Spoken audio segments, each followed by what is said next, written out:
રથયાત્રાને લઈને તૈયારીઓ ચાલી રહી છે, ત્યારે પોલીસ દ્વારા સુરક્ષા વ્યવસ્થાની ચકાસણી કરવામાં આવી હતી અને તૈયારીઓ કેવી છે, કોઈ પણ જાતની કચાશ ન રહે તે માટે પોલીસે પેટ્રોલિંગ કર્યું હતું। ડીસીપી, એસીપી, પીઆઈ અને પોલીસ જવાનો ફૂટ પેટ્રોલિંગમાં જોડાયા।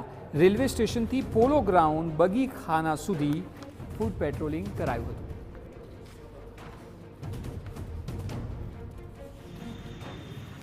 ભગવાન જગન્નાથની જે રથયાત્રા નીકળનાર છે અનુસંધાને સોનપર વિસ્તારનો જે હદ લાગે છે, પંચમુખી હનુમાનથી લઈને પદ્માવતી શોપિંગ સેન્ટર સુધીનો જે રૂટ છે એ તમામ રૂટ ઉપર અમે ફૂટ પેટ્રોલિંગ કરી રહ્યા છીએ। સાથોસાથ અમે કોર્પોરેશનના અધિકારી, બીએસએનએલના અધિકારી અને એમજીવીસીના અધિકારી જોડે રાખ્યા છે। જ્યાં જરૂર જણાય અને શું જરૂરિયાત છે આ રૂટ ઉપર એ બાબતે એમને સૂચના આપી અને સહકારમાં સાથે રહી અને રથયાત્રામાં કોઈ નડતરરૂપ ન થાય એ બાબતની તકેદારી રાખવા માટે આ ફૂટ પેટ્રોલિંગનું આયોજન કરેલું છે।